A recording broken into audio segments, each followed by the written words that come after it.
Hey guys, we started this chapter yesterday in class, but I'm just going to start from the beginning and we're going to read chapter 5 in the Porcupine Year by Louise Erdrich. Chapter 5 is entitled Prayer Feathers.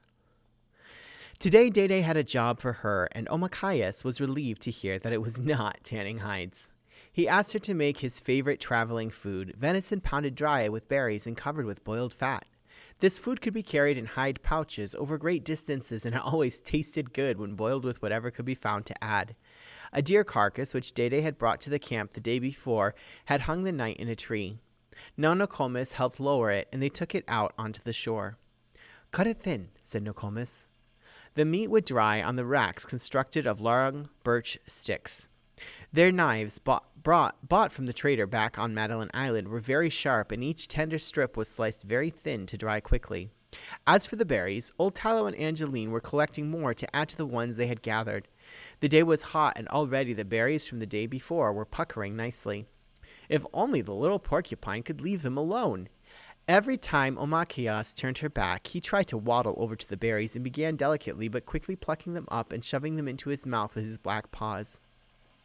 He was like a naughty little boy, but very slow, and always when he turned to look up at her, he seemed so sleepy and bewildered that she had to laugh.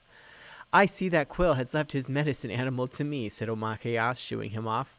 She brought an armful of fresh, sweet willow over, and the porcupine dug into it like a little man into a feast. The sun grew hot overhead. Omakayas built a slow fire out of cedar sticks, just where the smoke would flavor the meat.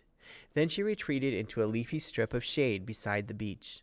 Soon the porcupine came toward her with his belly dragging, comical and huge. He groaned with satisfaction and curled on the ground close enough for her to smell him. She edged a bit away, wondering if she smelled as bad to him as he did to her. He sighed a little and closed his eyes. There was something about the porcupine's happy sleep that made Omakayas sleepy too. Even though it wasn't even the middle of the day yet, her eyes closed. The sound of lapping waves soothed her, and she relaxed deep into the sand. There was a shadow, a swooping shadow. Her eyes opened. Nothing. She glanced over at the rack of meat, then jumped up, tumbling the porcupine into a tangle of tree roots.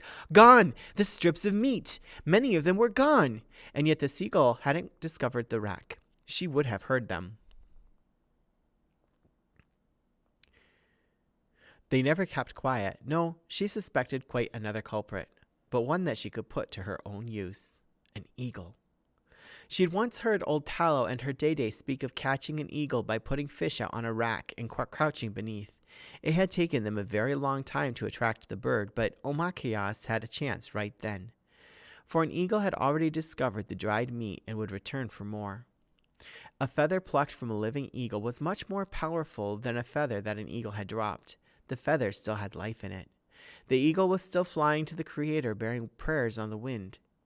Carefully, she crept over to the rack of sticks and put one of the extra pieces of birch bark over her head and shoulders. She poked holes in 2 slabs of the deer meat and used more of the twining root to secure the meat to her wrists with long cords. She draped the meat on the topmost rung of the drying rack. Then she crouched underneath the birch bark in the broiling sun to wait. The wait seemed endless. She saw through a strip torn in the bark. Clear sky, a cloud or two. The waves rolled gently up the shore and withdrew with a hissing sound that made her sleepy again. All of a sudden, she sensed the shadow before the bird, felt a sudden yank on her wrists as the meat was plucked from the rack. The eagle's shock ran through her arms as she jumped up and clutched its tail with both hands. The eagle screamed and struck at her face with the cruel hook of its razor-sharp beak, but she felt nothing. The great bird let go of the meat and soared off, and Omakayas stood still, upright, the meat rack collapsed at her feet. In each hand, she clutched 2 pure white eagle feathers. Feathers that had never touched the ground. Omakayas brought the feathers to her forehead and found that she was weeping. "Ndonis! Ndonis!" It was Day shouting. He had come out of the woods just in time to see his daughter hanging fiercely onto the tail of an eagle. He rushed to her and touched the side of her face. Her Day was big and forbidding and never seemed to like to be around other people, but he could also be childish in his laughter and delight, or as now, he could be very tender. He pressed the edge of his tough thumb on Omakayas's cheek where the eagle had ripped at her with its beak. "Ndonis, why did you do that?" he asked. Dede, I heard you once say that to take the feathers from the sky was good, that they never should touch the ground. You have done something, Ndonis, said Dede, that a warrior does. This is something that only grown men do, and you are just a little girl. Ashamed of her tears, Omakayas raised her hand to her face. Dede took the eagle feathers from her hands. He brushed the tears from her eyes with the tips of the white feathers. Ndonis, you are no longer a child. You have the courage to call down an eagle, and you have taken these feathers. We must have a feast for you, and for that grandfather, that eagle, and perhaps you will receive a new name, my girl. Your name, Omakayas, little frog, was the nickname that we gave you when your first step reminded us of the hopping of a little frog. Dede, please, Dagasana, said Omakayas, as her father carefully put the white feathers in his shirt against his breast. I don't want another name. I want to keep my baby name, my nickname. I am Omakayas. Dede smiled at her and stroked her hair. That is a humble thing to say, my girl, and a brave thing you did. You make me proud.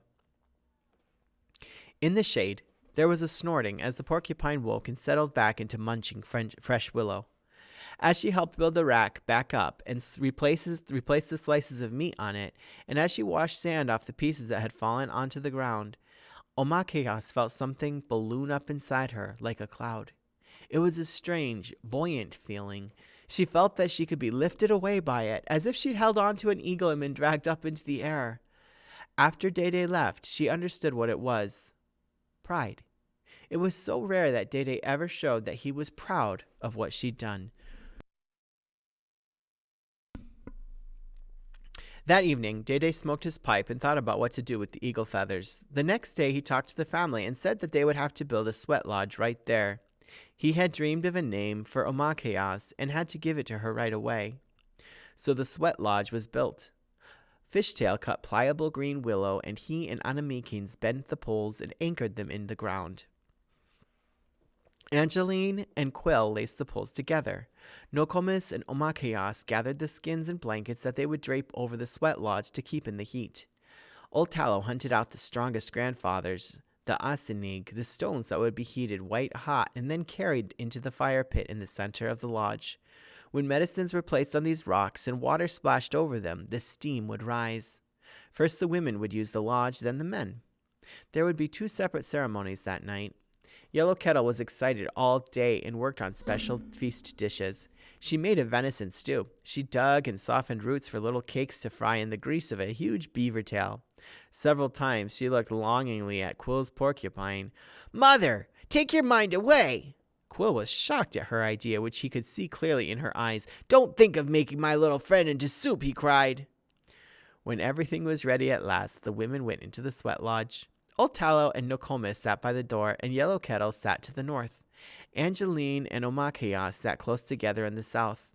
The heated rocks were lifted in with the deer antlers, and Nokomis placed pinches of fragrant medicines on the rocks. Then the door was closed. There was utter darkness. Old Tallow splashed a ladle full of water on the rocks, and the steam surrounded them, warm and cozy at first, then hot. Nokomis uttered prayers, and the steam got even hotter. On Omakayas's cheek, the wound from the eagle burned and ached. And then Old Tallow prayed, and the steam became unbearable. Omakayas was determined not to put her head down to the place beneath her where the skins met the earth. There she could lift the edge of the skin and snatch a cool breath. She managed not to, but she had to lie down when she got dizzy. At last, when the door was opened and the women crawled out, it was the men's turn. Old Tallow would keep the fire and bring the rocks. Outside, sitting in the cool air of the night, drinking gulps of pure water, Omakayas felt deliciously calm and happy. The sweat lodge always made her feel good, afterward. She listened to the songs and prayers of the men and heard the calling of the night birds, the thrum of crickets, the whisper of the pines. Dede lifted the blanket covering the door to the lodge and called her over to him. Omakayas came and knelt in the entrance. In my dream, a bird appeared, gray and white, and in its beak it carried these feathers. Dede fanned her with the feathers she had plucked from the eagle. I heard my grandmother calling, and then I saw her, but she was not old as I remember, but a young girl. Dede gave the feathers to Omakayas to hold and touched her cheek where the eagle had raked her. Most of the wound would heal, but she would have a tiny scar. He dabbed her wound with warm bear grease and put his hands on her head. He smoothed her hair with a powerful, gentle touch. Then his hands rested on her cheeks, and he looked kindly into her face. Your name is Ogima Bene Sikwe, he said. That was my grandmother's name, and it is your name now. The spirits will know you by this name, Leading Thunderbird Woman. You can still let us call you Omakayas if you want, but the spirits will know you by this other name too. It is a good name, said Old Tallow, delighted. She laughed out loud with rare excitement, a strange sound to hear like the rasping of two branches together. Nokomis clapped her hands, and the others nodded, and even Quill yelled, "Hoa!" at the sound of Omakayas' new name. And that's the end of chapter 5.